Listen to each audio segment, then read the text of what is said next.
महाराज जी कृपा करके अब शुरू कर सकते हैं आप कथा। नमो विष्णुपादाय केशवाभिन्नरूपिणे श्रीमद्भक्तिवेदान्तो वामनरूपधारिणे। नमो विष्णुपादाय आचार्य सिंहरूपिणे श्रीमद्भक्तिप्रज्ञान केशव इति नामिने। नमो विष्णुपादाय कृष्णपृष्ठाय भूतले श्रीमद्भक्ति सिद्धांत सरस्वती इति नामिने।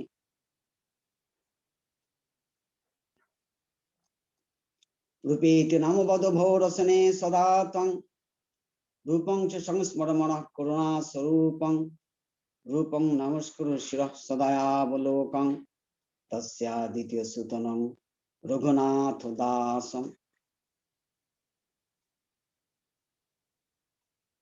आनंदतीर्थमा सुखं सुखमय धामा ज्योतिर्जियात् संसारार्णवतरणिं जनाः कीर्तयन्ति बुधा। राधा चिंतनिवेशन यस्य कांतिर्विलोपिता श्री कृष्ण चरणं वंदे राधा लिंगित विग्रहम्। आज हमारा परमाराध्य परम गुरु महाराज जगत गुरु श्रीमद् भक्ति वेदांत श्रीमद् भक्ति प्रज्ञान केशव गोस्वामी महाराज जी के शुभ आविर्भाव तिथि है।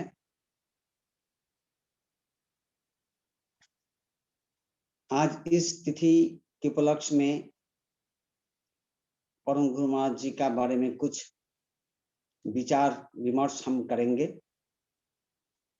पहले गुरु पूजा क्यों व्यास पूजा कहलाती है, इस बारे में कुछ चर्चा करेंगे।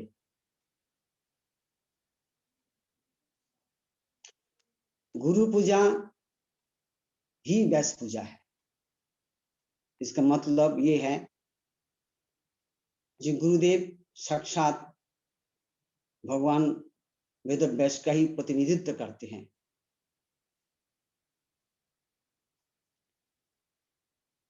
शास्त्रों से बाहर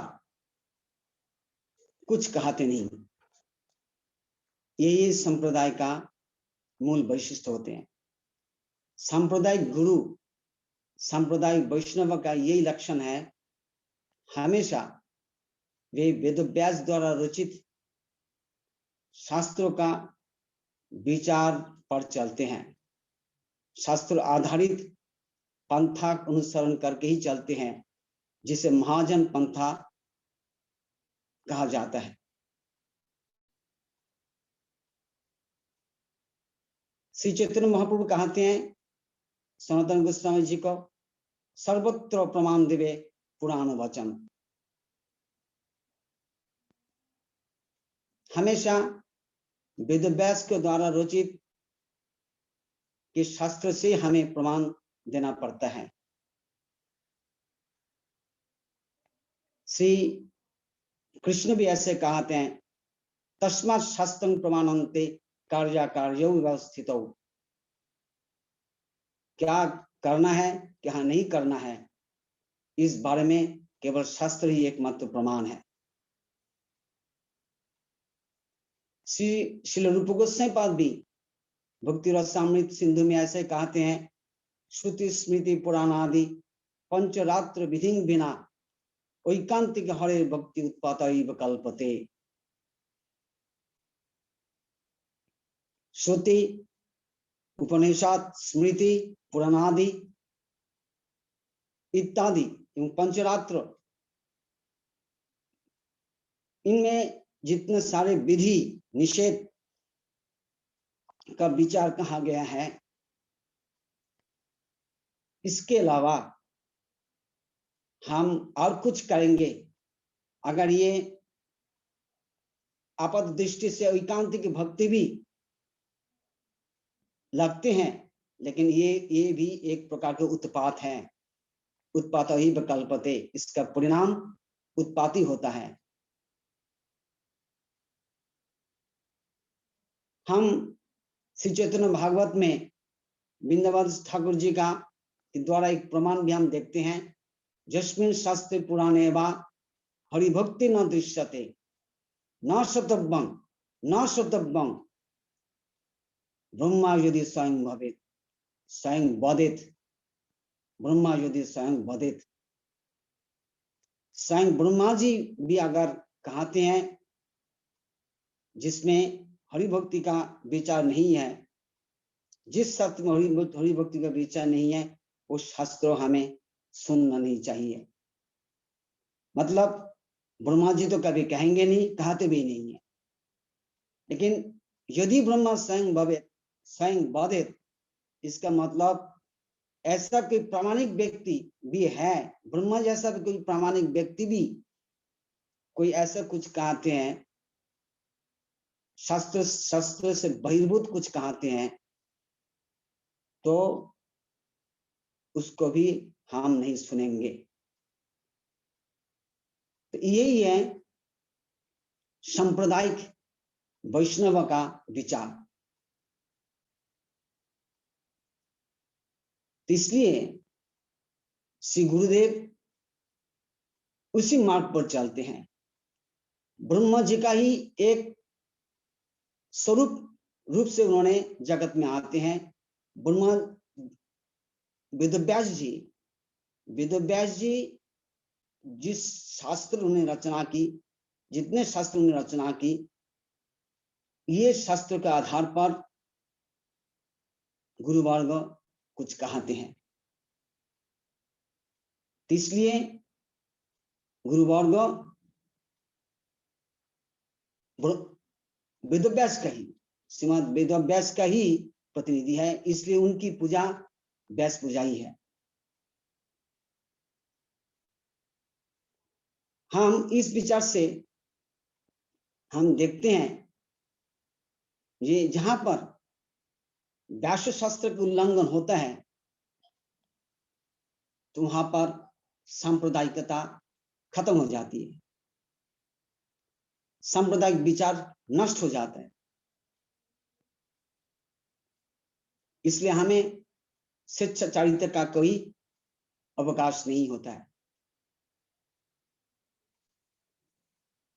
हम एक विचार देखते हैं, परम गुरु महाराज जी का एक कथा सुनते हैं। किसी प्रसंग में परम गुरु महाराज जी ने कहा, मैं पूर्व गोस्वामी को ना जानता हूं ना पहचानता हूं, मैं केवल जगत गुरु श्रील प्रभुपाद की विचारधारा को ही अभ्रांत सत्य रूप से मानता हूं। मैं श्रील प्रभुपाद की प्रकाश से ही, प्रभुपाद के दिया हुआ प्रकाश से ही पूर्व गोस्वामियों को समझने के लिए कोशिश करूंगा। आचार्य जय मत से मत सा, अर्थात आचार्यों का जो मत है वही सार है।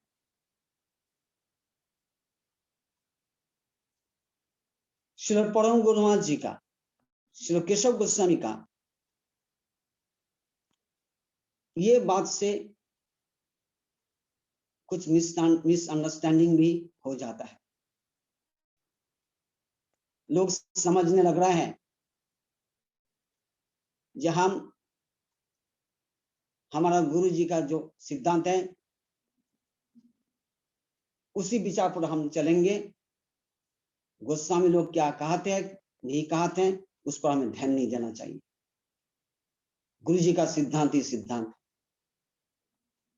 क्योंकि परम गुरु महाराज जी ऐसे ही कहा है। लेकिन ये परम गुरु महाराज जी का हृदयास्पद नहीं है, मतलब ये उनके अंतर की बात नहीं है। इसके द्वारा परम गुरु महाराज जी प्रभुपाद की महिमा कहा रहे हैं। जो प्रभुपाद जो कहा रहे हैं वो संपूर्ण रूप से गोस्वामी सिद्धांत आधारित है। जैसे हम एक कीर्तन का एक पैर सुनते हैं, বেদ বিদ্যা দুই কিছু না জানত সে যদি গৌরাঙ্গ জানে সব নয়नानंद भने সেই তো সকল জানে সকল सिद्धि करतलता। इसका अर्थ ये है वेद विद्या दुई मतलब शास्त्र विद्या लौकिक विद्या, इन दोनों के बारे में अगर किसी को कोई पता नहीं है, कोई है जिसको कोई पता नहीं है, लेकिन ऐसा व्यक्ति जो गौरांगों की शिक्षा गौर सुंदर की शिक्षा को सार कर लेते हैं तो उनके सारे सिद्धियां उनकी मुट्ठी में है। मतलब कोई गोस्वामी के सिद्धांत भी नहीं जानते हैं, लेकिन श्री प्रभुपाद जी की शिक्षा को ही सार कर लेते हैं तो निश्चित रूप से महाजन मार्ग पर ही चल रहा है।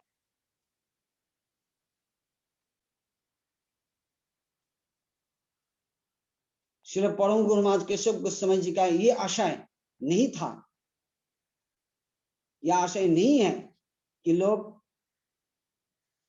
उनकी ये विचार का कोई गलत समझ ले एवं गोस्वामियों का सिद्धांत को ठुकरा कर अपना अपना गुरुओं का विचार लेकर के चले। ये केशव गोस्वामी का बिल्कुल आशय नहीं है। केशव गोस्वामी को आचार्य सिंह कहा जाता है, आचार्य सिंह। आचार्य का मतलब क्या है? आचिनोति जो शस्त्रार्थं आचार्य स्थापयत्यपि स्वयं आचरते यस्मात्, यही आचार्य का लक्षण है। जो शास्त्र आधार पर चलते हैं इसलिए आचार्य है। आचिनोति यह शस्त्रार्थं आचार्य स्थापयत्यपि दूसरे को भी उसी शास्त्र विचार पर स्थापन करते हैं। संत आचरण तो करते ही हैं, वही आचार्य कहने के लिए उन्हीं आचार्य जो कहा जाता है। तो परम गुरु महाराज के तो आचार्य सिंह कहा जाता है। तो वो कैसे कहेंगे? ये गोस्वामियों को विचार को परवाह नहीं करना, अपना अपना गुरु का सिद्धांत लेकर के चलना, इसलिए ये कभी उनका आशय नहीं था, हो नहीं सकता। अगर इस प्रकार से लोग समझते रहेंगे या चलते रहेंगे तो क्रमशः हमारे महाजन पद से हम च्युत हो जाएंगे। तो फिर संप्रदाय नहीं रहता है। संप्रदाय का आकार रहता है, लेकिन उस संप्रदाय से बहिर्भूत हो जाता है, एक पंथ बन जाता है। कालेन नष्टा प्रलय वाणियं वेद संगीता, भगवान जी कहा रहे हैं कालेन नष्टा, ये वेदवाणी कालेन नष्टा, काल रूप से कालक्रम से वो नष्ट हो जाता है। कैसे?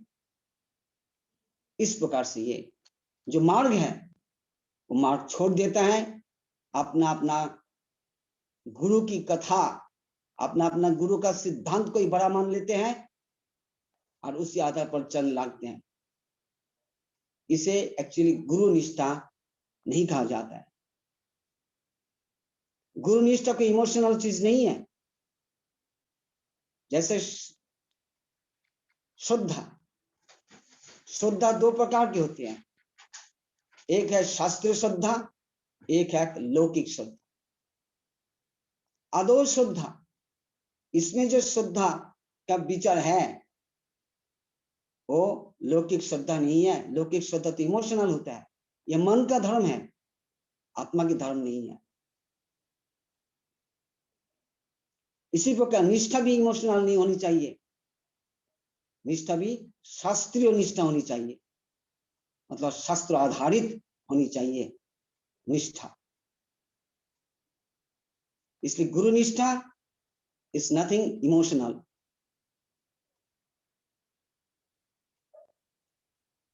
हर विचार में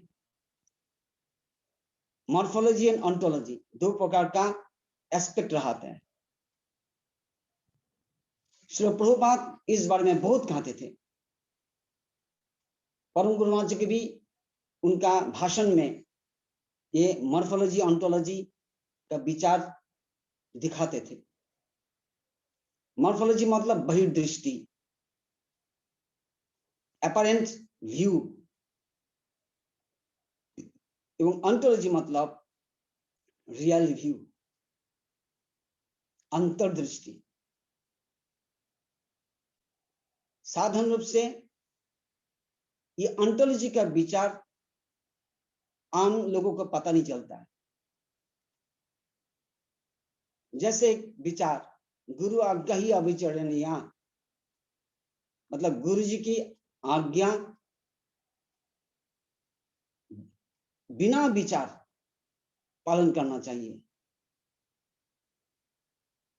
गुरु जी की आज्ञा का पालन बिना विचार से होना चाहिए। ये साधारण विचार रहते हैं। लेकिन हम परम गुरु महाराज जी का एक इंस्टेंस, एक उदाहरण हम देखते हैं, जहां पर परम गुरु महाराज जी को एक बार श्रील प्रभुपाद घर में जाने के लिए बताया। क्यों? न घर से एक चिट्ठी आई थी, जिस चिट्ठी में उनकी माताजी जाने के लिए बहुत प्रार्थना की प्रभुपाद जी से, भेजने के लिए प्रभुपाद से प्रार्थना की थी। तो प्रभुपाद श्री केशव गोस्वामी को घर में जाने के लिए बोल दिया, लेकिन केशव गोस्वामी गए नहीं। तो हम लोग आपात दृष्टि से देखते हैं कि परम गुरु महाराज जी श्री प्रभुपाद का विचार को उल्लंघन किया। तो इससे क्या परम गुरु महाराज जी का बहुत अपराध हो गया होगा? नहीं, बिल्कुल नहीं। क्योंकि हर विचार का मॉर्फोलॉजी एवं ऑन्टोलॉजी का एस्पेक्ट रहता है। मॉर्फोलॉजिकली एक सेंस हम लोग देखते हैं, लेकिन उसका पीछे ही एक ऑन्टोलॉजिकल एस्पेक्ट भी रहता है, जो केवल समझदार लोग ही जान सकते हैं। जैसे परम प्रभुपाद को श्री गुरु कृष्णदास बाबा जी महाराज जी ने कहा कि आप कलकत्ता या कलिका राज्य में कभी मत जाना। प्रभुपाद ने क्या कहा, क्या करा, क्या किया? फिर कलकत्ता से उनका प्रचार आरंभ किया। मायापुर में उन्होंने भजना की, लेकिन प्रचार आरंभ तो उन्होंने कलकत्ता से ही शुरू किया। तब क्या उन्होंने गुरु आज्ञा का उल्लंघन हो गया उनसे? नहीं।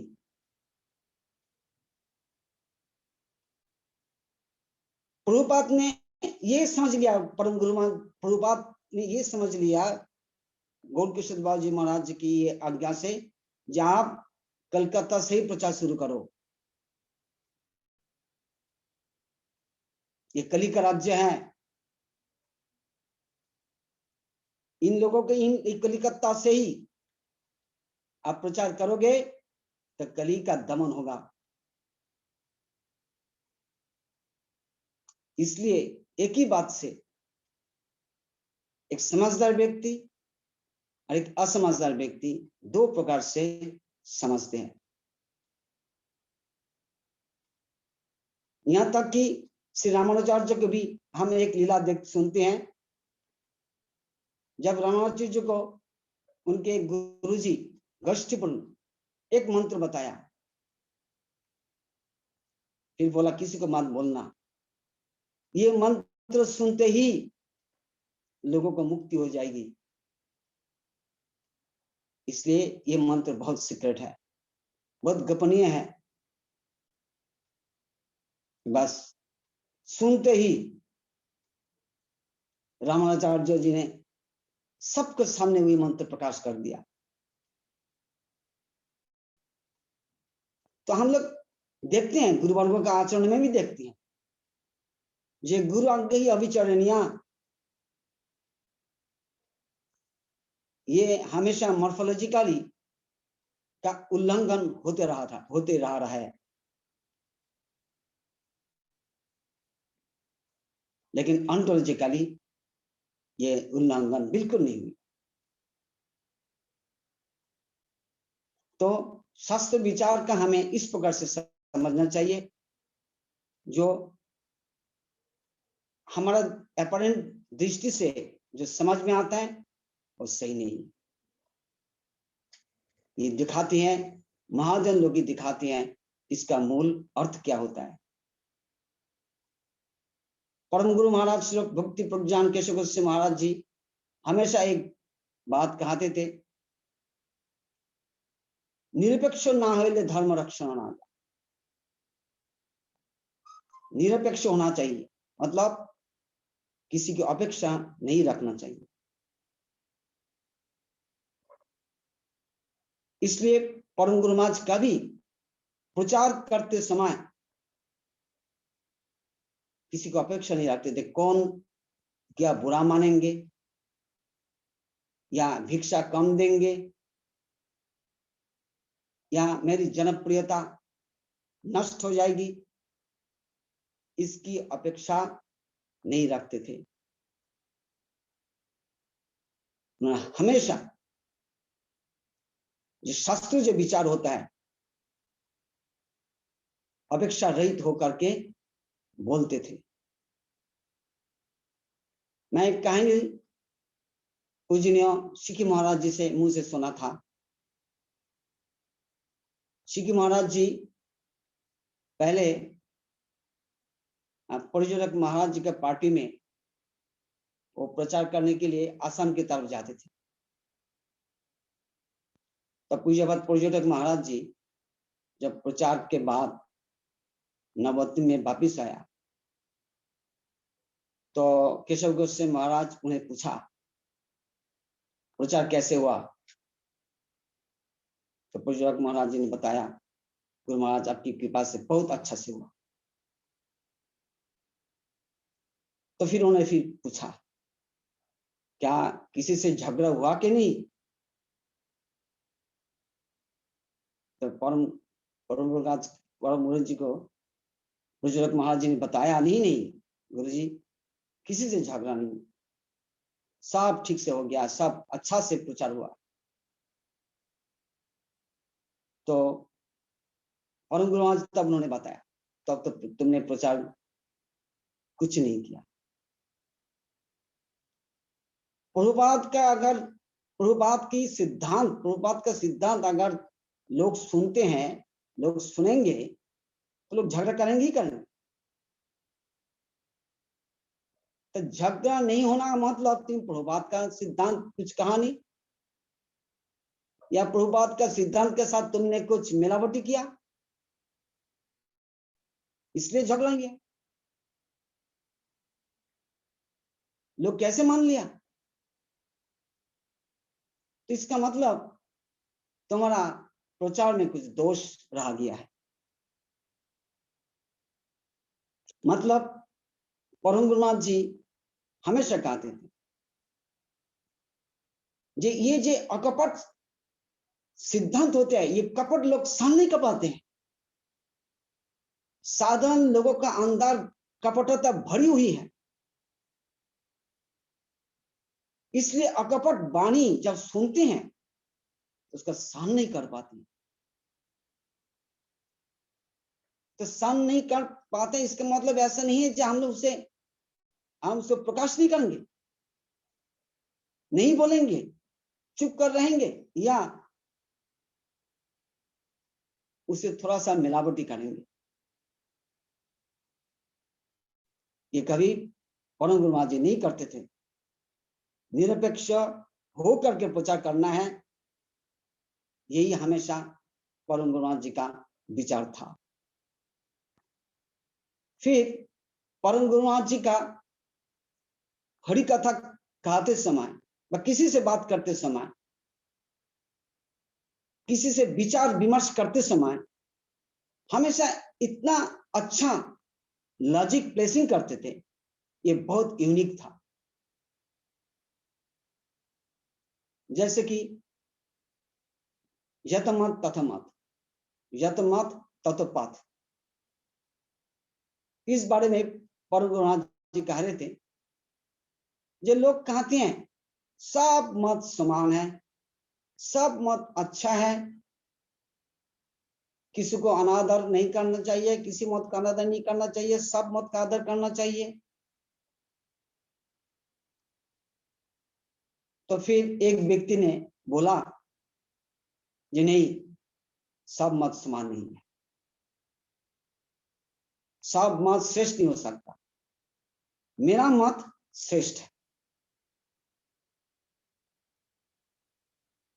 तब ये दो व्यक्ति जब निकट आते हैं तो दोनों में झगड़ा होने लगती है। जो सब मत समान है कहने वाले आदमी कहते हैं कि नहीं, आपकी ये बात सही नहीं है, सब मत का आदर करना चाहिए, सब मत सही है। फिर दूसरे लोग कहेंगे तो आप बताइए, मैं कह रहा हूं सब मत समान नहीं है, मेरा मत सही है, मेरा मत श्रेष्ठ है और मेरा मत ही सही है। तो आप इससे क्यों झगड़ा क्यों कर रहे हैं ये सुन करके? क्योंकि ये भी तो एक मत है ना, ये भी तो एक मत है जो मैं कह रहा हूं, तो इसको भी तो अनादर नहीं करना चाहिए, इसको भी तो आदर करना चाहिए। तो आप जो कह रहे हैं जो सब मत का आदर करना चाहिए, तो ये इसकी रक्षा तो आप नहीं कर पा रहे हैं, खुद ही आपने उल्लंघन किया। इस प्रकार से परम गुरु महाराज जी किसी को अपनी बात से ही उनकी बात को खंडन करते थे, ऐसा उनकी युक्ति थी। फिर एक व्यक्ति कहते हैं, मतलब कोई कोई लोग कहते हैं ये गीता से वेद बड़ा है, वेद ही प्रामाणिक है, गीता उतना प्रामाणिक नहीं है जैसा वेद है।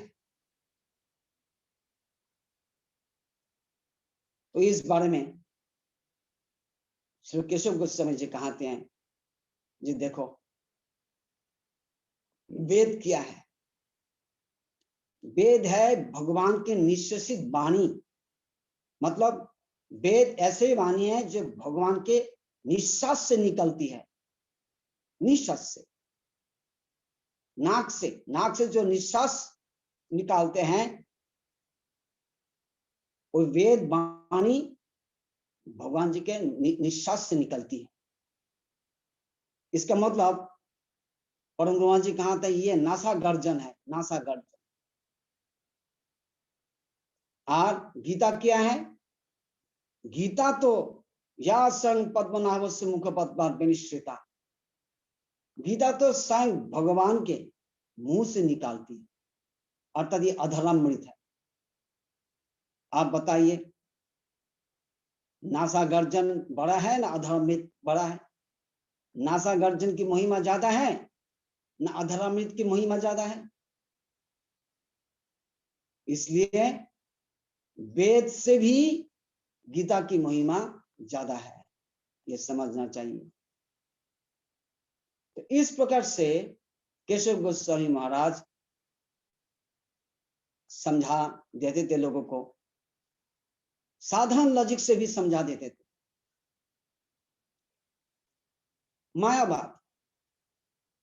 मायावाद के बारे में श्रील प्रभुपाद हमेशा कहते थे कि जब तक मायावाद इस संसार में रहेगा तब तक आदमी शुद्ध भक्ति के तरफ जा नहीं पाएंगे। इसलिए शुद्ध भक्ति का बड़ा अंतराय है, बड़ा बाधा है ये मायावाद, सहजयावाद आदि।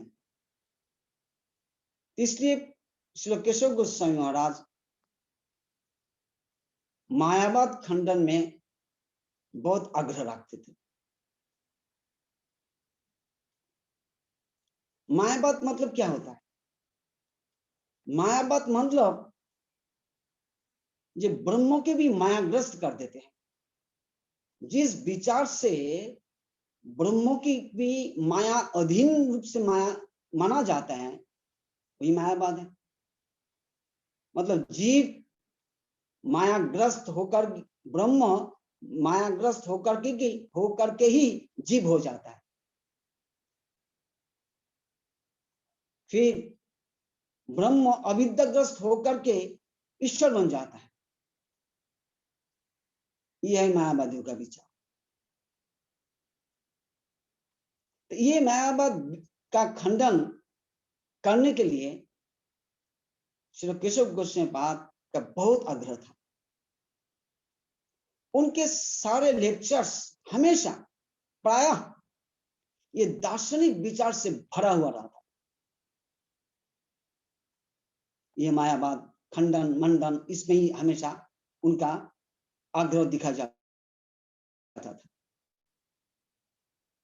तो एक बार एक व्यक्ति उनके पास आया जो कहते थे ब्रह्म सत्यम जगत मिथ्या। ये एक्चुअली शंकराचार्य जी का रचित एक श्लोक है।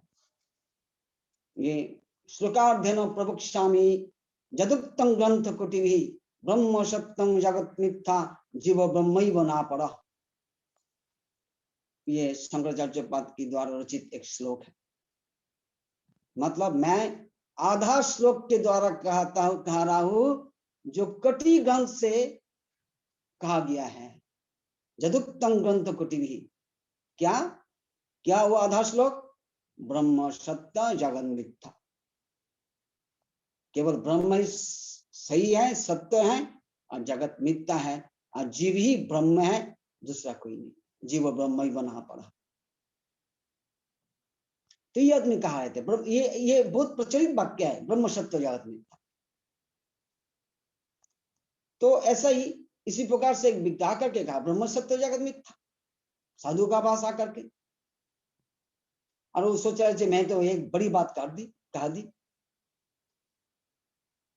ब्रह्म सत्य जगत मिथ्या। सोचा साधु तो खुश हो जाएंगे। तो फिर परम ब्रह्मा जो उनको पकड़ा, अच्छा ब्रह्म सत्य जगत मिथ्या, आप कहां पर आ रहे हैं? जगत में। जगत मिथ्या है? हाँ जी, जगत मिथ्या है। आप उसी मिथ्या जगत में आप खड़े होकर के बोल रहा है, खड़े होकर के बोल रहा है आप भी मिथ्या है, आपकी बात भी मिथ्या है, सब झूठ है। जहां पर जगत ही मिथ्या है तो जगत में रहने वाले जो सब कुछ है वो भी मिथ्या है। ये एक सिंपल फिलोसफी है, सिंपल लॉजिक है। इसलिए आपकी बात भी मिथ्या, झूठ है। बस ये एक विचार है। साधारण रूप से हम गीता में भी देखते हैं, भगवान जी कहते हैं आसुरिक विचार कहते समय ये जो व्यक्ति कहते हैं ये जगत असत्यं प्रतिष्ठन्ते जगदाहुरणीश्वरम। जगत असत्य है, अप्रतिष्ठ है, यह आसुरिक विचार है। इसका मतलब शंकराचार्य के द्वारा कथित ये श्लोक एक आसुरिक विचार पर आधारित है। ब्रह्म सत्य जगत मिथ्या। मिथ्या का मतलब झूठ नहीं है। मिथ्या का मतलब होता है अनित्य है, लेकिन चिरकाल रहता नहीं है, नश्वर है। यही मिथ्या कहने का मतलब होता है। लेकिन शंकराचार्य ने इसमें विवर्तवाद डाल दिया। क्या विवर्तवाद? जैसे सर्प में रज्जु भ्रम, सांप एवं रस्सी में जैसा भ्रम हो जाता है, वैसा ही ये जगत एक भ्रम दिखाई दे रहा। जगत का जो दर्शन होता है एक भ्रम है। इस प्रकार से मिथ्या कहते हैं। लेकिन मिथ्या कहने का जो मतलब है नश्वरता, न कि भ्रम। तो ये विचार के लेकर श्री केशव गोस्वामी महाराज बहुत वाद विवाद लोगों से करते थे। एक बार एक व्यक्ति ने आकर के परम गुरु महाराज जी के पास आकर कहा, ये सर्वं खलिदं ब्रह्म अहं ब्रह्मास्मि, सर्वं खलिदं ब्रह्म अहं ब्रह्मास्मि। तो परम गुरु महाराज उनको देखकर वाह, आज तो मेरा दिन बहुत अच्छा है, क्योंकि आज एक ब्रह्म का दर्शन मिल गया। आ जाइए ब्रह्म महाराज। तो उन्होंने कहा, उस व्यक्ति ने कहा, मैं तो ब्रह्म हूं, आप भी ब्रह्म है। सर्वं खलिदं ब्रह्म, सभी ब्रह्म है। तो परम गुरु जी कहा, अच्छा मैं भी ब्रह्म हूं, अब तो ब्रह्म है ही है, और मैं भी ब्रह्म हूं। बोले अलबत्त। तो उन्होंने कहा, जो ठीक है, तो बात तो अच्छा है, मुझे भी पता चला मैं भी ब्रह्म हूं। अगर मैं कुछ कहूंगा तो आप तो गुस्सा तो नहीं करेंगे? बोले नहीं नहीं। तो परम गुरु जी कहा, ठीक है, आपको तो गुस्सा भी नहीं करना चाहिए, क्योंकि मैं भी ब्रह्म हूं, आप भी ब्रह्म हैं। ब्रह्म का भी एक दूसरा ब्रह्म से तो गुस्सा नहीं करते। बोले बिल्कुल। तो उन्होंने पूछा, अच्छा क्या आपका कोई शादी हुई है? बोले हाँ हाँ शादी हुई है, मेरा 2 बेटा भी है। अच्छा जब आप मर जाएंगे तो क्या आप पत्नी क्या विधवा हो जाएगी? हाँ हो जाएगी। बोले क्यों? सब तो ब्रह्म है ना। परम गुरु जी कहा है, आप ब्रह्म चले जाएंगे, मर जाएंगे, तो आपका बेटा ब्रह्म है ना, सब तो ब्रह्म। आपका बेटा ब्रह्म रहते हुए आपका पत्नी ब्रह्म कैसे विधवा हो जाएगी? ब्रह्म ही तो है ना, सभी तो ब्रह्म है, सभी बराबर है। बस ये सुनते ही वो आदमी का इतना गुस्सा हो गया। परम गुरु जी का ढीठ, ये आदमी ढीठ है, बस सहन नहीं हुआ। उसी वक्त उस स्थान छोड़ करके चला गया। इसलिए एक बात है, भक्ति संदर्भ में श्री जीव गोस्वामी बात एक विचार दिखाते हैं, ये विषय स्नेह संयुक्त ब्रह्मोमिति योग बाधित गर्व वासो सहस्रेषु पच्यते पापकी नर। मतलब जो व्यक्ति विषय स्नेह संयुक्त है, विषय से उसका इतना स्नेह है, संसार से इतना स्नेह है, लेकिन अहं ब्रह्मास्मि, ब्रह्मोमिति यो बाधित, मैं ब्रह्म हूं, इस प्रकार से जो बोलते हैं, सब पापों के नर, ऐसा व्यक्ति पाप करते हैं। और इसलिए गर्भवासो सहस्रेषु, 1000 बार इसका गर्भवास होना पड़ता है। मुक्त क्या होंगे? पुनर्जन्म उनके लिए निर्दिष्ट हो गया है, निर्दिष्ट हो जाता है। इसलिए इतनी सस्ती बात नहीं है अहं ब्रह्मास्मि कहना। विषय स्नेह संयुक्त। लेकिन अगर कहा था जो विषय स्नेह संयुक्त नहीं है, वो तो कह सकते हैं जी ब्रह्मास्मि, लेकिन इसमें भी एक विचार है, ठीक है। इसलिए ये कहते हैं, भागवत में कहते हैं, ये ऐसा व्यक्ति, क्योंकि भगवान के लिए उसका शुद्ध बुद्धि नहीं है, ऐसा व्यक्ति भगवत चरण में अपराध कर लेते हैं, अपराध करते हैं। जो अपने को ब्रह्म कहते हैं, तो ये ब्रह्म कहने वाले व्यक्ति जब भगवान से अपने के साथ बराबरी कर लेते हैं, क्योंकि भगवान को भी ब्रह्म कहा जाता है, कृष्ण भी ब्रह्म है, तो उसी कृष्ण के साथ जब अपने को बराबरी करने लगता है, तब भगवत चरण में अपराध हो जाता है। इसलिए ऐसा व्यक्ति अपराध के कारण उसका पतन हो जाता है। पतन तो ध, पतन तो अध, आरोही कृच्छ न परम पदम ततः, बहुत कृच्छ साधन करके भी, बहुत ऊंची स्थिति में पहुंचने पर भी भगवत चरण में अपराध होने के कारण अधपतन हो जाता है। इसलिए अहं ब्रह्मास्मि ये बात कहना बहुत मुश्किल की बात है। फिर परम गुरु महाराज इसी चर्चा में किसी से बात हुई है, अच्छा अब जब आपका जब मौत होता है, किसी का कोई ऐसा कोई ज्ञानी व्यक्ति का जब ज्ञान मार्ग में भजन करने वाले व्यक्ति का जब मौत हो जाता है, क्या ब्रह्मलीन हो जाता है? कैसे पता चल जाता है ब्रह्म में लीन हो जाता है? इसका कोई ब्रह्मलीन होना मतलब तो कंप्लीट एनिहिलेशन, ये परम जी का बात है। ब्रह्मलीन होना है मतलब कंप्लीट एनिहिलेशन हो गया। क्या इसका कोई एग्जाम्पल है, उदाहरण है?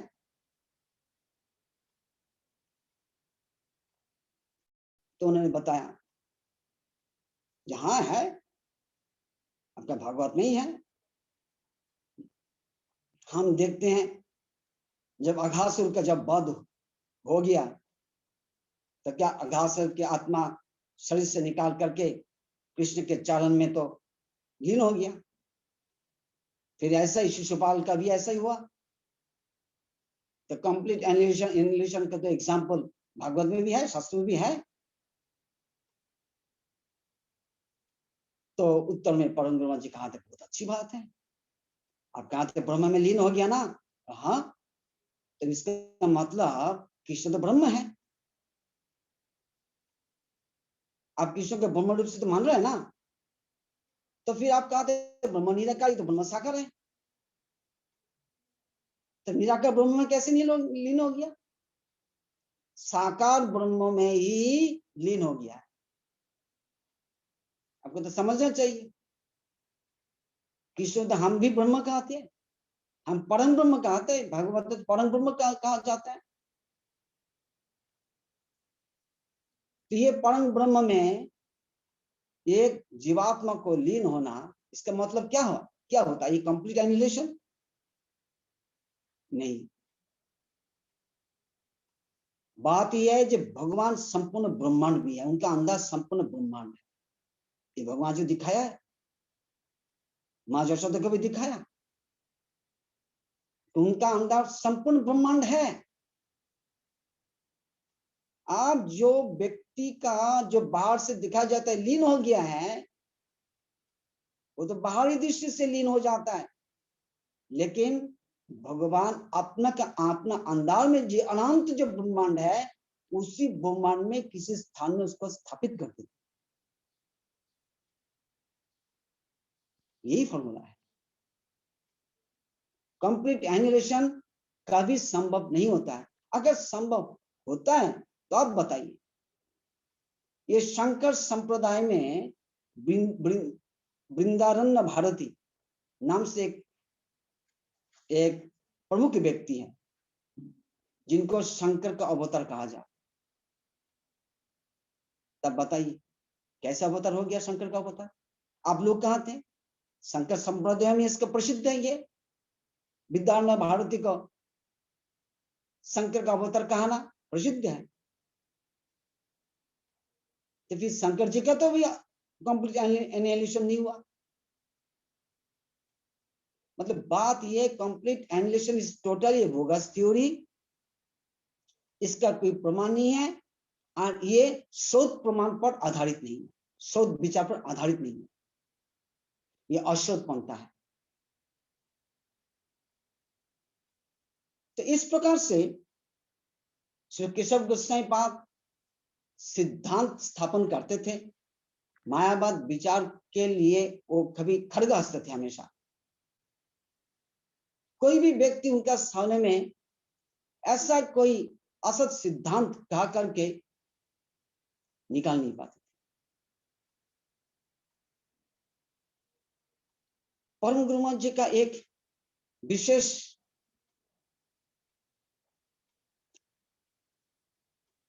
एक अवदान हम देखते हैं, वो राधा विनोद बिहारी का प्रकाश करना, श्री राधा विनोद बिहारी विग्रह, उसे लेकर राधा विनोद बिहारी तत्ताष्टकम का, तत्ताष्टकम जो उन्होंने रचना की, उसकी रचना की, वो एक विशेष विचारपूर्ण है श्री राधा विनोद बिहारी। इसे लेकर परम गुरु महाराज जी कहते हैं, उनका पहला जो श्लोक है, राधा चिंता निवेशन यश कंति विलोपिता श्री कृष्ण चरणं वंदे श्री राधा लिंगित विग्रह।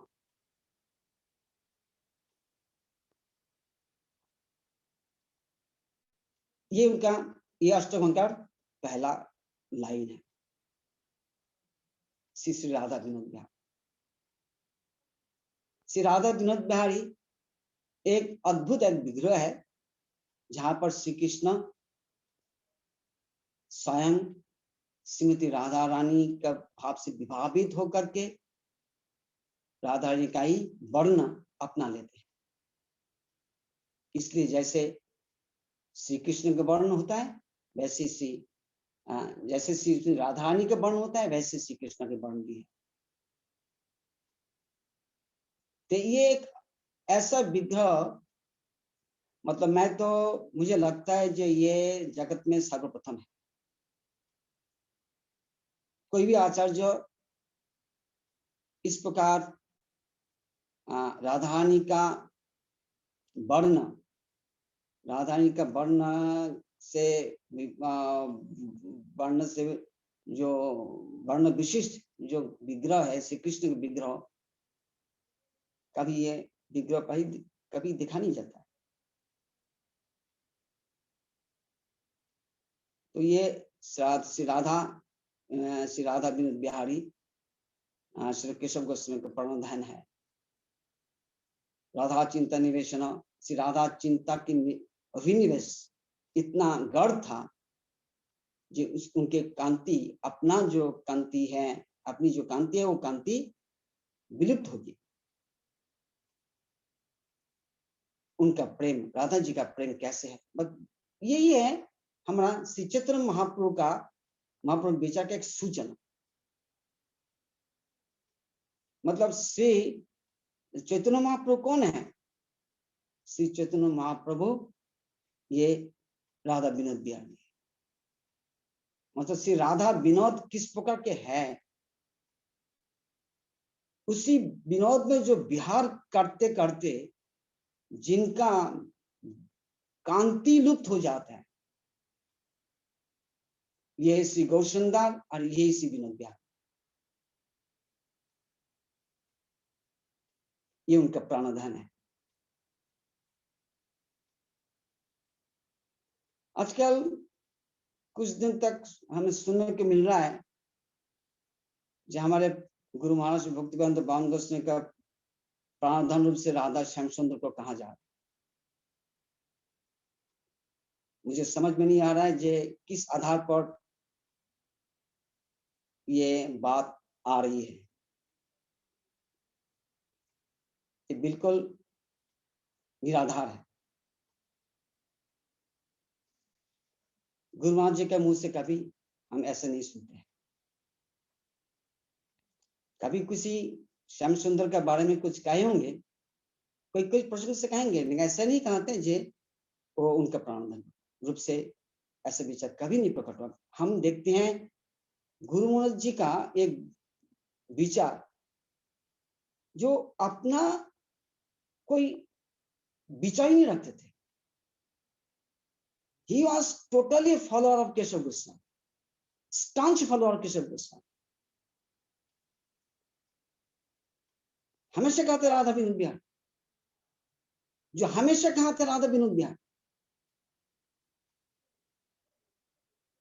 जब भी कुछ प्रसंग, जैसे मैंने उनको पूछा जाए, गुरु महाराज क्या जगन्नाथ जी का प्रसाद दोष नहीं है, तो तुरंत उन्होंने उठा, क्या राधा विनोद बिहारी का प्रसाद दोष है? और कोई किसी विग्रह का नाम नहीं उठाया। हर प्रसंग में कोई आ जाता है तो तुरंत राधा विनोद बिहारी का मुंह से निकालते हैं। तो राधा विनोद बिहारी ही हमारा गुरु महाराज जी के भी प्राणदान है, श्री बामन गोसाई महाराज जी की प्राणदान है राधा विनोद बिहारी। तो ये राधा विनोद बिहारी का बारे में श्री केशव गोस्वामी जी कहते हैं, जे राधा चिंता निवेशन जस्य कांते विलपिता श्री कृष्ण चरण मध्य राधा लिंगित विग्रह। इसका एक विशेष एक लक्ष्य भी है श्री केशव गोस्वामी का। लक्ष्य क्या है? बोलते देखो देखो तो सही, जो स्वयं परम ब्रह्म पूर्ण ब्रह्म है, वो भी किसी के बारे में सोचते हैं, किसी को भाव में विभावित हो जाते हैं। इसलिए उनके कहने का जो एक उद्देश्य है इस विग्रह के प्रकट करने में, बोले देखो आप लोग जे अहं ब्रह्मास्मि सोच रहा है, मैं ब्रह्म हूं। अरे भाई, ये ब्रह्म भी तो स्वयं अपनी शक्ति का बारे में सोच रहे हैं, अपने शक्ति का प्रेम से वो अबद्ध हो जाते हैं। ऐसे अबद्ध हो जाते हैं जो उनका वर्ण भी लुप्त हो जाते हैं। तो जब एक स्वयं पूर्ण ब्रह्म ही, पूर्ण ब्रह्म भी ऐसा लोक पैदा हो जाता है, पूर्ण ब्रह्म भी ऐसा लोक पैदा हो जाता है जो अपनी जे शक्ति है, सर्व शक्ति के बारे में, सर्व शक्ति का ही प्रेम में बद्ध हो जाता है। तो हम किस खेत की मूली है? जीव की किस खेत की मूली है? अब इसलिए अहं ब्रह्मास्मि ये सोचना, ये कहना बंद कर दो। ये उन्होंने स्वयं ब्रह्म जिनके प्रेम से बधा हुआ है, आप उनका ही आश्रय ले लो। मतलब उनका कहने का मतलब है आप उसी मूल सर्वशक्ति श्री राधा रानी का आश्रय ले लो, जो स्वयं ब्रह्म, स्वयं पूर्ण ब्रह्म जिनका भाव से विभावित हो जाते हैं। इसलिए ये राधा विनोद बिहारी प्रकट करने का यही मूल उद्देश्य है जीवों को, जे आप अहं ब्रह्मास्मि बताना बंद कर दो। आप क्या कहोगे कि गोपी अहं गोपी भर्तु पद कमल और दास दशानुदास। गोपी भर्तु पद कमल दास, वो जो मूल गोपी है, मूल गोपी है, उन गोपी का जो नाथ है, उनके दासानुदास, दासानुदास यस्मि, इस प्रकार से सोचो, यही हमारा मूल परिचय होता है। वंशाकल्पतरुभ्यश्च कृपा सिन्धुभ्येव च पतितानां पावनेभ्यो वैष्णवेभ्यो नमः। बहुत धन्यवाद महाराज जी। सभी भक्तों के तरफ से आज महाराज जी ने हमें बताया गुरु तत्व के ऊपर में, और महाराज जी ने हमें कृपा करके मायावाद, जो हमारे परम गुरु जी का बहुत ही इम्पोर्टेंट रहा है टॉपिक, जिसके ऊपर मायावाद की एक जीवनी ही लिख डाली परम गुरु जी ने, तो हमारे जितने आचार्य हैं, शंकराचार्य हो, रामानुजाचार्य हो, माधवाचार्य हो, इन्होंने शंकर के उस मत को बहुत जोर से खंडन किया है। माधवाचार्य जी ने तो 100 मायावाद सतदोषनी नाम के ग्रंथ ही निकाल दिया कि 100 फॉल्ट्स उन्होंने दिखाया। तो बहुत बहुत धन्यवाद महाराज जी। तो बाकी भक्तों को क्वेश्चन आंसर देने से पहले एक प्रश्न मेरा है महाराज जी, पहले कृपा करके। तो मेरा प्रश्न है कि महाराज जी, आपने जो कहा कि गोस्वामियों का विचार से हमारे गुरु वर्ग का विचार अलग नहीं है, तो कभी कभी हम देखते हैं कि जो हमारे गोस्वामियों ने जो लिखा है हमारे लिए, जो हमारे जो वो जो सनातन गोस्वामी का जो ग्रंथ है महाराज जी, उस क्या ग्रंथ है महाराज जी जिसमें सारे नियम्स हैं? मैं सनातन गोस्वामी का जो ग्रंथ है महाराज जी, गोपाल भट्ट गोस्वामी, हरिभक्ति विलास है।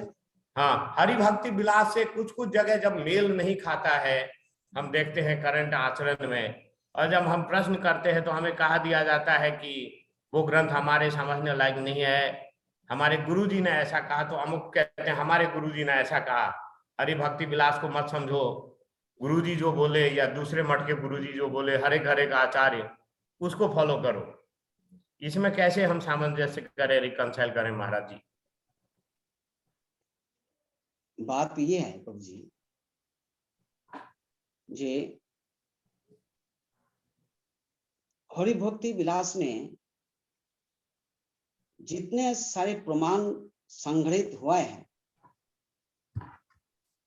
ये शास्त्र वचन बहुत प्रकार के अधिकार के लिए होता है।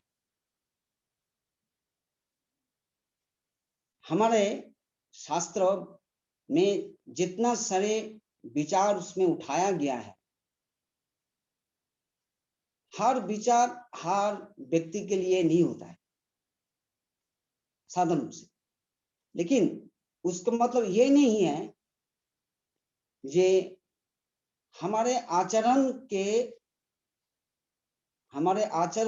उनका ही मूलतः जो ऑन्टोलॉजिकल जो एस्पेक्ट होता है और जो मॉर्फोलॉजिकल एस्पेक्ट होता है, उसको ही विचार करके चलना पड़ता है। मतलब बात ही है जे हमारे गुरुजी उसमें विचार का जो ऑन्टोलॉजिकल एस्पेक्ट और जो मॉर्फोलॉजिकल एस्पेक्ट दिखा रहे हैं, वही चीज हमारे लिए अनुकूल होता है।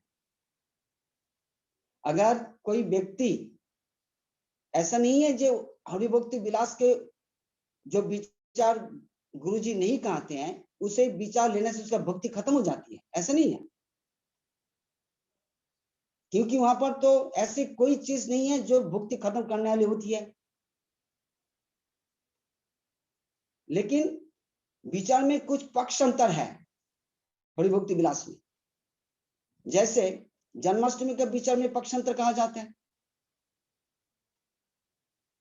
जन्माष्टमी के विचार के पारण का भी पक्षांतर कहा जाता है। उस पक्षांतर का विचार, एक पक्ष का विचार गोस्वामीपाद ने दिखाया अपना विचार, फिर दूसरे पक्ष पे विचार दिखा रहे हैं। तो इसलिए वहां पर केवल अपना विचार ही नहीं दिखा रहे हैं, फिर दूसरा पक्ष के विचार भी हरिभक्ति विलास में भी संग्रहित किया गया है। हम मतलब इसका विचार तो बहुत गंभीर है, गहीन है। मैं केवल इतना तो कि मैं कह पाऊंगा, बात बाकी गंभीर कहने में बहुत टाइम लगता है। ठीक है महाराज जी, बहुत बहुत धन्यवाद। कभी अकेले में आपसे इस पे और सुनेंगे, चर्चा करेंगे, सीखेंगे। तो चूंकि अब बाकी भक्तों से निवेदन है कि आप लोग के पास अगर कोई प्रश्न हो तो आपके मोबाइल में भी एक मोर ऑप्शन है, 3 डॉट, वहां पे रेज हैंड और ये रिएक्शन और रेज हैंड होगा। रिएक्शंस में रेज हैंड का ऑप्शन है। तो आपको कोई भी भक्त कुछ प्रश्न करना चाहते हैं तो आपसे निवेदन है कि यू रेज योर हैंड, हम आपको अनम्यूट करेंगे, अनम्यूट करने का रिक्वेस्ट भेजेंगे। तो कोई प्रश्न? अमित जी कुछ पूछना चाह रहे हैं, perhaps you are not able to raise your hand. जी हरे कृष्ण महाराज जी, दंडवत प्रणाम। हाँ महाराज जी, मैं ये जो मायावाद की जीवनी पे मैंने थोड़ा पढ़ा है और मैं हरिद्वार में हूँ यहाँ पर, तो मैंने यहाँ पे आचार्यों से कुछ बात की थी मायावाद के ऊपर। तो ये प्रश्न मेरे नहीं है, ये उनके ही प्रश्न है। तो उन्होंने कुछ ना पॉइंट्स मुझे बताया, मैं वही आपसे पूछना चाहता हूँ कि क्या ये ऐसा बात है। पहले बात तो जो ये बताते हैं कि मायावाद असत शास्त्रम करके उनको बोलते हैं, शंकराचार्य जी ने स्थापित किया। वो ये लोग कह रहे हैं कि ऐसा हम कैसे कह सकते हैं कि केवल शंकर जी एक ही अवतार ले सकते हैं। शंकर जी तो कलयुग में कई सारे अवतार ले सकते हैं, तो केवल वो शंकराचार्य पे ही वो आरोपित करना क्या उचित रहेगा। फिर बोलते हैं कि बौद्धवाद का खंड। हाँ जी। ये हाँ जी केवल आरोपित हम लोगों से नहीं हुई है। हाँ जी। ये विचार केवल हम लोगों से नहीं हुई है। हाँ जी। हाँ जी। ये रामानुजाचार्य, फिर बहुत प्रमाण है जिसमें जी ये पर विचार उठा रहे हैं। जी ये जी जी शंकर मतलब ये शंकराचार्य हैं। तो जी जी जो जी हम, ये हमारा हमारा कोई किसी को हीन करने का मतलब नहीं है। जी। तो हमारा गोस्वामी लोग ये दिखा रहे हैं। यह केवल हमारी बात नहीं है। रामानुजाचार्य जी, जो लोग जितने सारे आचार्य हैं, मुंदाचार्य पाद, सब लोग उनके उसी प्रकार से खंडन किया है। जी, तो महाराज जी फिर भविष्य पुराण, लिंग पुराण, कुरुम पुराण, शिव पुराण में ऐसे अथाह मतलब श्लोक हैं जिसमें आदि गुरु शंकराचार्य जी की मतलब प्रशंसा की गई है। राइट, बहुत सारे श्लोक हैं ऐसे। नहीं जी, तो हाँ शंकराचार्य को मुझे समझना चाहिए। शंकराचार्य जी कौन है? उनका प्रशंसा इस तरफ से हो रहा है क्योंकि वो मूलतः शंकर है। और शंकर नहीं, कौन है? धर्म स्थापना के लिए प्रशंसा की गई है। धर्म संस्थापन मतलब किस तरफ से? वेद वेद को उन्होंने खंडन किया, वो बौद्धवाद का खंडन किया। इसके लिए जी एक वेद की दृष्टि, प्रामाणिकता को स्थापित किया उन्होंने महाराज जी। ये सर्वकालिक दृष्टि नहीं है, केवल एक दृष्टि से प्रशंसा हुई है। और उस विचार हम, हमारा वैष्णव लोग भी प्रशंसा करते हैं। आप देखना जैव धर्म में, आप देखना भक्ति विनोद ठाकुर कैसे कहा है। जी भक्ति विनोद ठाकुर जी का कैसे प्रशंसा कहा था आचार्य क्या, ये शंकराचार्य क्या, जो जी उन्होंने जी जो बौद्धवाद को जिस प्रकार से खंडन किया, जी वो बौद्धवाद का खंडन करके पूरा वेद को स्थापित किया। जी ये धर्म संस्थापन था। जी। तो महाराज जी जो निराकारवाद बोलते हैं, तो कृष्णं वंदे जगत गुरुम जो उन्होंने लिखा है, हाँ, वसुदेव सुतं देवम, और मोह मुद्गर बहुत प्रामाणिक चीज है कि भज गोविंदम गोविंदम भज मूढ़मते। फिर जगन्नाथ जी का, और यहाँ पर बद्रीनाथ में भी उन्होंने विग्रह स्थापित किया। साकारवाद का तो बहुत जगह उन्होंने उल्लेख किया है। और बिल्कुल बिल्कुल। तो फिर इसके हम उनको लिए निराकार कैसे सुनिए स्थापित कर देते हैं। सुनिए सुनिए, बिल्कुल हाँ शंकराचार्य का दो बात का ना, एक जैसे जो गंगा स्तोत्र आपने जो कहा था, हाँ जी। उनके सारे स्तोत्र, हम्म ये जो निसिंह जो स्तोत्र, निसिंह लक्ष्मी निसिंह देहि मम करावलंबनम, हम्म हम्म जितना सारे स्तोत्र हैं, ये सारे हम्म, स्तोत्र के शस्त्रों हमारे जितने वैष्णवाचार्य लोग कीर्तन करते हैं। जी ऐसा नहीं है जो शंकराचार्य जो कहा, शंकराचार्य के एक चीज खंड वो उसका प्रशंसा करता है, इसका मतलब ये विचार भी प्रशंसनीय नहीं है। जी। तो महाराज जी आप वो कह ध्यान रहे हैं कि रखिए, क्योंकि आधा आप चीज। देखिए, जी एक मिनट, एक हाँ चीज, जी जब वो कह रहे हैं जो श्लोकार्ध में प्रवक्ष्यामि यदुक्तम ग्रंथ कटिरी, जी ब्रह्म सत्य जगन मिथ्या जीवो ब्रह्म बना पर, जी ये विचार तो कोई संप्रदाय का मानने वाला नहीं है, ये उनके द्वारा जी। रचित है। महाराज जी ये तो कह रहे हैं कि ये उनके शब्द नहीं है, और ये तो वेद के शब्द हैं। एक ही साथ उनका दो एस्पेक्ट है, जी इनका से दो एस्पेक्ट है। जी आप हमारा वैष्णवाचार्य जो दोनों एक्सपेक्ट के ही वो ठुकराते नहीं है। जी उनका तो एक एक्सपेक्ट है जो असुर को मोहित करने वाला को जो एक्सपेक्ट है, जी उसका बारे में उसका ही खंडन करते हैं। लेकिन जी उनका विग्रह स्थापन आदि या भगवान का उपासना, ये जी उपासना के उन्होंने ये रखा है, उनका एक मतलब है, पता है जी किस लिए क्या है?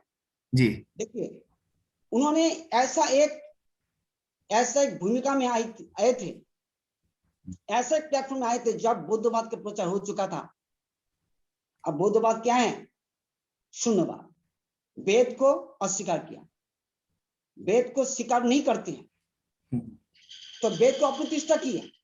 इसी प्लेटफॉर्म में उनका जगत में आविर्भाव हुआ। अब उन्होंने क्या कहा लोगों को? अभी कहा था जी, देखो जो आप लोग कहते शून्यवाद, हमारा शास्त्र भी कहते हैं देखो निराकार।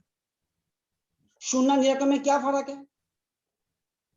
जो लोग तुम लोग कहते शून्यवाद, हमारे वेद कहते निराकार। देखिए किस पॉइंट से जा रहे हैं उन्होंने, हमें समझना चाहिए जो उनका कहने का उद्देश्य क्या है। तो उनको पहले समझाया, जो लोग शून्यवाद तुम कह रहे हो और हमारा वेद कह रहे निराकार, तो फिर वेद क्यों नहीं मान रहे? शून्य और निराकार में फर्क क्या है? कोई फर्क तो नहीं है। तो इसलिए आपको वेद को मानना चाहिए। आप वेद आधारित आप विचार कीजिए। तो उनका व्यू था कहाँ, जो वेद को जो नहीं मानते बिल्कुल, उनको वेद के तरफ लाया। अब जब वेद के तरफ लाया तो उनका क्या विचार था? देखो ऐसा तो निराकार भजन नहीं होता है, ऐसा तो निराकार भजन नहीं होता है। निराकार भजन कहने के पहले पहले आकार के भजन करना चाहिए जी। इसलिए शंकराचार्य का जो मोटिव था जी, लोगों को वेद मार्ग में लाना, जी, इसलिए हम समझते हैं उनके लिए वो प्रशंसा की जाती है। लेकिन एक ही साथ उनका एक अलग भूमिका भी थी। क्या भूमिका? ये भगवान के आदर्श था, मायावादम असत शास्त्रम, ये चीज उनसे भी प्रचारित एक ही साथ हो रहा था। और वही तो श्लोक के प्रमाण है ना, जीवो ब्रह्म सत्यम जगन मिथ्या। और इस बारे में तो गीता में कहा है, असत्यम अप्रतिष्ठम जगत अनिश्चरम। आसुरिक विचार यही है, ये तो आसुरिक विचार है। तो आप शंकराचार्य का एक बात को लेकर उनकी पूरी कार्य का प्रशंसा नहीं करना। अच्छा माँ जी, दो चीजें इसमें।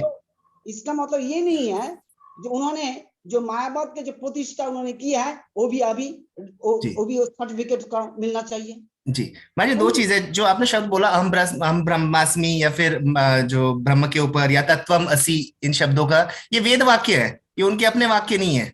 First thing. सेकंड थिंग, हाँ जी, जीवो ब्रह्म ना पर आप इसमें आप बात ये ना ये पॉइंट में अभी इस प्लेटफॉर्म में इतना समय तक कहने का टाइम नहीं है।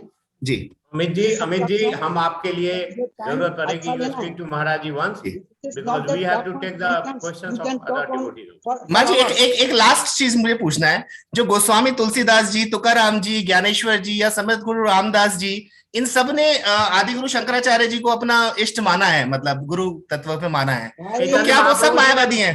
चैतन्य महाप्रभु भी उनको आचार्य बोला है प्रभु जी। फिर भी आप गलत समझ रहे हैं। इसका मतलब वैष्णव आचार्य जो समझ मान रहा है, इसका मतलब ये नहीं है जो पूर्ण रूप से जो विचार किया शब्द स्वीकार किया है, ऐसा नहीं है। केवल उनका जो भक्ति मार्ग जो दिखाना था, जो उनका अभीष्ट था, और वो उसी अभीष्ट उन्होंने बहुत प्रकार श्लोकों की रचना द्वारा उन्होंने प्रकाश किए हैं जी। केवल उसके लिए ही उसको प्रशंसा किया है।